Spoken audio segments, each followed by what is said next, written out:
Amigos, ¿cómo están? Un gusto poder volver a estar con todos ustedes. Bienvenidos de nuevo a Mundo Contable, este espacio creado precisamente para analizar distintos ámbitos del quehacer de las ciencias contables que le interesan a todos los agremiados del Colegio de Contadores Públicos de Lima, ya lo saben, el único.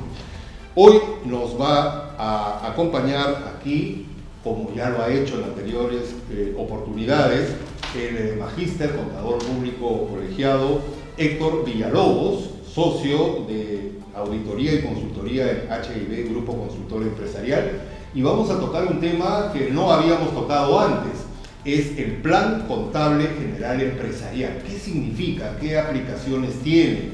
¿Qué pasa si no lo sigo al pie de la letra?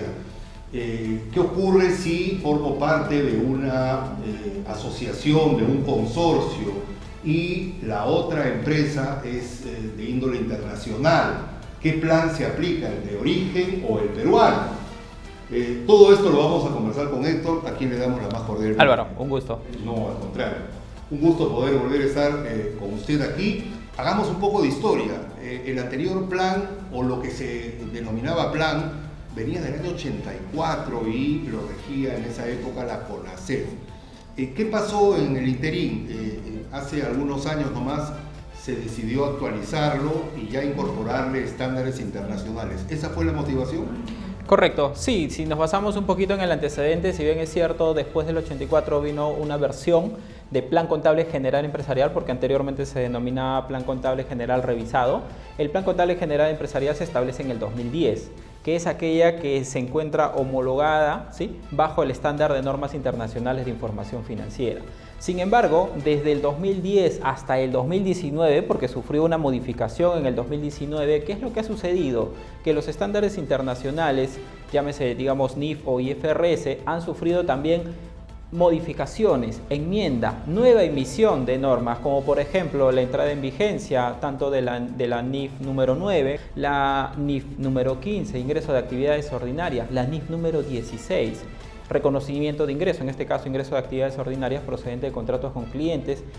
Y todos estos hechos, como algunas enmiendas que se vinieron dando entre el 2010 y el 2019, hicieron que el Plan Contable General Empresarial ya no tenga el suficiente alcance para poder, o para que permita al profesional contable registrar todas las operaciones de acuerdo a estos estándares internacionales. Entonces, concluyendo en esta parte, diríamos que la versión del 2019 vendría a ser una modificación. Es por eso que se denomina Plan Contable General Empresarial modificado. ¿Por qué? Porque es el mismo del 2010, pero se ha hecho una actualización e incorporaciones de algunas cuentas, como también eliminaciones de algunas cuentas que no han sido de mucho uso, ¿no? Y esta estandarización con normas internacionales nos pone, digamos, al nivel de países de Latinoamérica, países con los que somos socios en inversiones, en flujo comercial, digamos que retira obstáculos que antes podrían complicar la contabilidad. Sí, correcto. Precisamente, si bien es cierto, este plan contable se encuentra homologado sobre estos estándares internacionales, cuyo objetivo es eso, uniformizar la forma de presentación de los estados financieros, de la información financiera, y de esa manera pueda permitir la transparencia de la información a inversionistas, ya sea de cualquier parte del mundo, pueda conocer la realidad económica de cada compañía, ¿no? Eso es de mucha, digamos, de una gran utilidad precisamente esta estandarización, ¿no? Esta debe ser una materia obligatoria en las facultades de las universidades de contabilidad, ¿no? El pleno conocimiento de este plan, que en buena cuenta es un procedimiento, un protocolo para poder llegar a informar a las autoridades, por ejemplo a la SUNAT, de manera adecuada y ordenada. ¿Qué nivel de compenetración tendrán los alumnos en las distintas facultades de contabilidad sobre este plan? ¿Lo conocen a la perfección?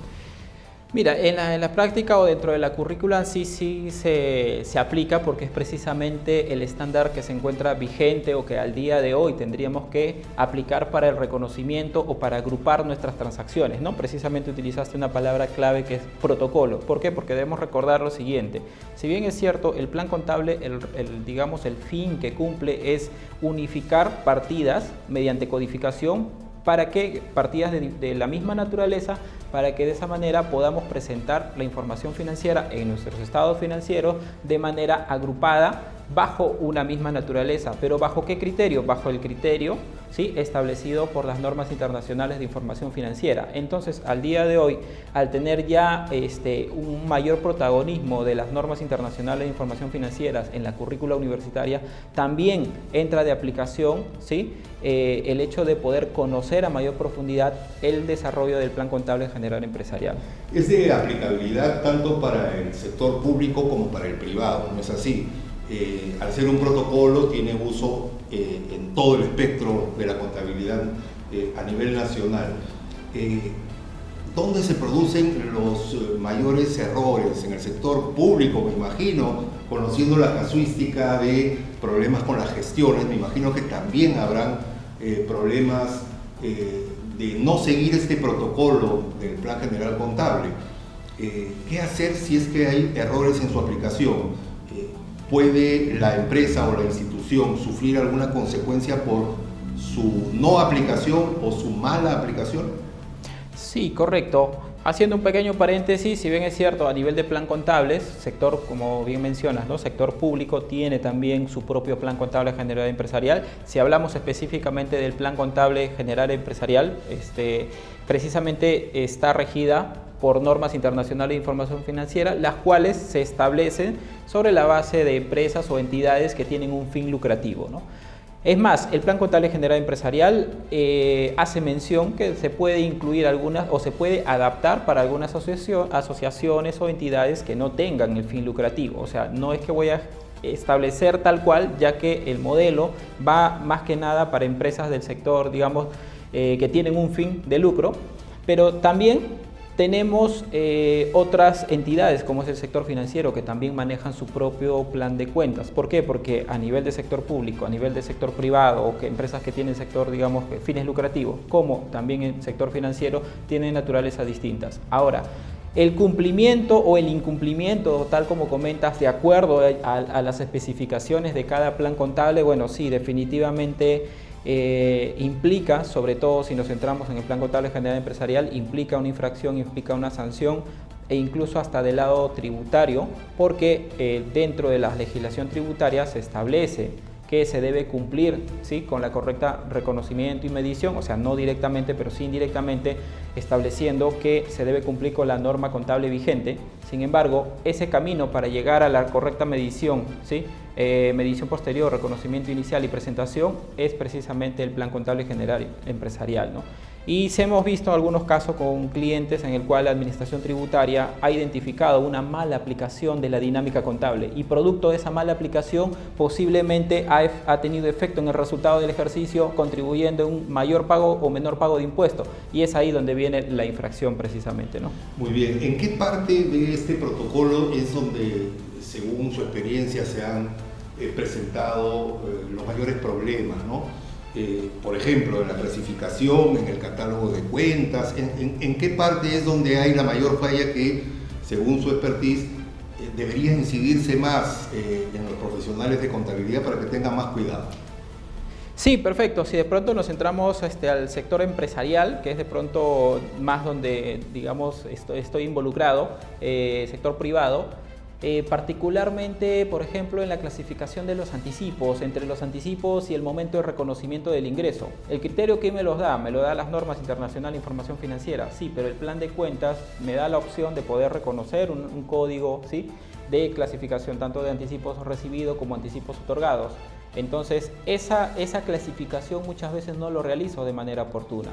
Por ejemplo, también podemos hablar del reconocimiento de los gastos por deterioro de inventario. Muchas veces se habla de que si es una cuenta de gasto en el concepto, digamos, contable, debería ser una clase 6, un elemento 6. Sin embargo, esta cuenta la encontramos dentro de un código 695 que está asociado con el costo de ventas. Entonces, contablemente decimos costo es distinto que gasto, y si es gasto, ¿por qué está dentro de una clasificación de una cuenta 69 y una cuenta de pronto no una cuenta 68 o tal vez otra cuenta de gasto? Puede pasar frecuentemente con la determinación tanto del activo diferido como el pasivo diferido, que es algo que muchas veces los colegas tenemos un poquito esas discrepancias, o que nos cuesta un poquito entender la dinámica o la clasificación tanto de un activo diferido con efectos en resultados, con efectos en patrimonio, y lo mismo el caso del pasivo diferido, ¿no? O el término de ventas diferidas, que también se utiliza en el Plan Contable General Empresarial, pero que en muchos casos estas digamos, esta nomenclatura a veces no nos queda muy claro como para poder definir en qué momento ya debo cambiar, o en todo caso está correcta la aplicación contable, ¿sí? Pero al momento de presentar nuestros estados financieros debemos clasificar de acuerdo a lo que establece el marco conceptual de la información financiera, ¿no? Hay que tener cuidado con algunos factores externos que nos pueden complicar la aplicación de este protocolo, es decir, ya un poco como que nos sorprende algún hecho que viene probablemente de una empresa de otro país, por ejemplo, alguna cifra que tomamos como base que está errónea, y el resto de la aplicación del protocolo va a continuar estando mal. Correcto. ¿Cuáles son los factores externos que se pueden identificar aquí? A ver, los factores externos se refieren a de pronto al criterio... Que me obligan a aplicar mal, que me hacen aplicar mal el protocolo, que me inducen a error. Sí, bueno, en realidad estos factores siempre son una inadecuada comunicación que puede existir desde el movimiento, desde la parte origen que genera una transacción. Muchas veces, y que sí, eso sí nos ha pasado con frecuencia tanto en consultoría como en auditoría, es que identificamos digamos la trazabilidad de la operación, y muchas veces el profesional contable solamente sabe desde el momento que llegó la factura en adelante, pero no sabe por qué se originó y cuál ha sido la importancia de este tipo de operación dentro de la actividad económica de la empresa. Y eso resulta ser crucial, porque si no conozco el origen no puedo hacer una trazabilidad. Si no hago una trazabilidad no puedo tener el criterio adecuado para reconocer este tipo de operación de acuerdo. Exacto. Una cosa trae como consecuencia otra y me estropea todo el ejercicio. Muchas veces pasa eso, ¿no? Si solamente partimos de la base del momento que recibo el documento, puede que esté reconocido correctamente, pero tal vez el criterio no, porque el origen o la naturaleza de esa operación no proviene de las actividades rutinarias o frecuentes, sino es una actividad excepcional. Entonces ya desde ahí he tenido, digamos, un punto de partida inadecuado, ¿no? Correcto. Yo me pongo los zapatos, por ejemplo, de un microempresario. ¿Estoy también obligado como microempresario a seguir este protocolo, este plan general contable? Sí, correcto. A ver, en el caso del plan contable general, como les comentaba, si bien es cierto, lo que hace es canalizar, ¿sí?, mediante catálogo de cuentas todas las actividades o operaciones que tengan una misma naturaleza. ¿Para qué? Para entidades que tienen fines de lucro, principalmente porque puede ser adaptada para entidades sin fines de lucro. Entonces, si partimos de esa premisa, llegamos a la conclusión que una empresa con fines de lucro, sea grande, muy grande o mediano, pequeña, estaría bajo este mismo régimen, por tanto, aplica. Acá no importa la suite. Correcto. Lo que de pronto podemos aclarar es que, de acuerdo, y es más, al día de hoy, de acuerdo al tamaño de la compañía, ya en nuestro país se ha establecido de repente quiénes están dentro del ámbito de aplicación para NIF plenas y para NIF pymes, pero ambos van a encajar dentro de la aplicación del Plan Contable General Empresarial para poder emitir bajo estos criterios mis estados financieros, ya sea que esté bajo el ámbito de aplicación de NIF para las pymes o ya sea que esté dentro del ámbito de aplicación de NIF plenas, ¿no? Muy bien, toda esta información es posible consultarla en el Consejo Normativo, en el Sistema Nacional de Contabilidad. Si alguien está interesado en la contabilidad de una empresa, ¿es una información pública? Sí, correcto. El plan contable precisamente podemos encontrar en la misma página del Ministerio de Economía y Finanzas. Debemos recordar que el Consejo Normativo de Contabilidad, digamos, es parte del Sistema Nacional de Contabilidad, que tiene como objetivo, digamos, establecer lineamientos acerca del tratamiento contable en nuestro país. Y es a raíz de esto que se establece, en este caso para nuestro país, el Plan Contable General Empresarial, ¿no? Hay una parte que también siempre es importante en todo trabajo, desde la tesis universitaria, que es las conclusiones finales. ¿Son obligatorias presentarlas una vez al final de hacer todo el procedimiento? ¿Hay algún tipo de conclusiones que se deben presentar? Porque está, por ejemplo, en el índice del texto modificado, ¿no es cierto? Dice, luego de todas las consideraciones hay una parte en donde ustedes pueden leer que es muy importante los términos y definiciones utilizados, hay que considerarlos textualmente, y la relación de las NIF vigentes a nivel nacional y a nivel internacional que se han aplicado. Es importante considerarla siempre. Sí, por supuesto. Precisamente el Plan Contable General, como les comento, es un canal simplemente para poder aplicar los criterios de normas internacionales de información financiera. Eso quiere decir que si hay cambios o si hay modificatorias, posiblemente pueda tener alguna incidencia en el plan contable o al menos tener en cuenta para la clasificación al momento de presentar el estado financiero. A eso me refería. Es decir, yo le presento a la SUNAT y le aclaro qué normas he utilizado. Es importante considerarlas. No dar por supuesto que la SUNAT ya lo va a interpretar así. Sí, correcto, aunque eso más que nada va en la presentación del estado financiero. Obviamente la presentación o un juego completo de estado financiero no es solamente los reportes gráficos numéricos como denominados de pronto estado de situación financiera, estado de resultado integral, estado de cambios en el patrimonio neto y estado de flujo de efectivo, sino también las notas, que es precisamente la información descriptiva acerca de las operaciones, principales criterios, políticas, estimaciones que ha realizado la compañía, y que eso me va a permitir informar al usuario de la información financiera de cuáles son las principales bases que aplica en este caso la compañía para la elaboración de ese estado financiero a esa fecha que está informando. Muy bien. ¿Hay algún tipo de exoneraciones? Es decir, siempre hay una excepción a la regla. ¿Quiénes no están inmersos u obligados a utilizar este plan? Se me ocurren, por ejemplo, instituciones como Cruz Roja, Cáritas, congregaciones religiosas. ¿Igualmente están obligados a seguir este protocolo? Claro, a ver, de acuerdo a lo que menciona el plan contable, si bien es cierto, está, digamos, enfocado, ¿sí?, principalmente a entidades con fines lucrativos. Si hablamos de asociaciones sin fines de lucro, instituciones, precisamente no necesariamente tendrían la obligación, pero sí, sobre esa base del plan de cuentas pueden adaptar a sus operaciones propiamente de la actividad. Entonces, no es que ya exista una obligatoriedad, porque el principal objetivo está, digamos, basado sobre todo para entidades con fines lucrativos, ¿no? Muy bien, y las famosas universidades que en el papel, privadas obviamente, no tienen fines de lucro, pero que finalmente todos sabemos que sí, digamos, reciben ingentes ganancias, ¿podrían también no estar obligadas, o de todas maneras ellas sí están obligadas? Claro, si hablamos de las entidades privadas, sector educación, universidad, digamos, privadas, están dentro del ámbito, digamos, lucrativo, por tanto ellos se aplican, pero también debemos recordar que hay empresas del sector educación que no tienen fin lucrativo, como el caso de las asociaciones, como el caso de algunas universidades que también conocemos, que no tienen en el papel, como bien indica usted, no tienen fines de lucro, pero ellos podrían adaptar este plan de cuentas, este plan contable general empresarial hacia sus actividades, y de pronto hay algunas operaciones que ya no están relacionadas porque no tienen el fin lucrativo, pues esas sí ya las pueden adaptar de acuerdo a la operatividad o a la naturaleza de su propia operación, ¿no? Pregunta final, porque siempre hay que ponerse en todos los casos. Estados de emergencia, estados de excepción, caso pandemia, caso en que las compras se hacen directamente por algún hecho de la naturaleza, como podría pasar ahora en este tema de las inundaciones. ¿Habría algún tipo de, digamos, dispensa para no someterse a este protocolo, o no hay ningún factor de esta naturaleza que pueda impedir que se aplique el mismo? En realidad no, porque el plan contable se utiliza como una herramienta, ¿no? Una herramienta para mantener o uniformizar los criterios de registro contable. Entonces, si no aplico esta herramienta, pues me voy a complicar la vida más.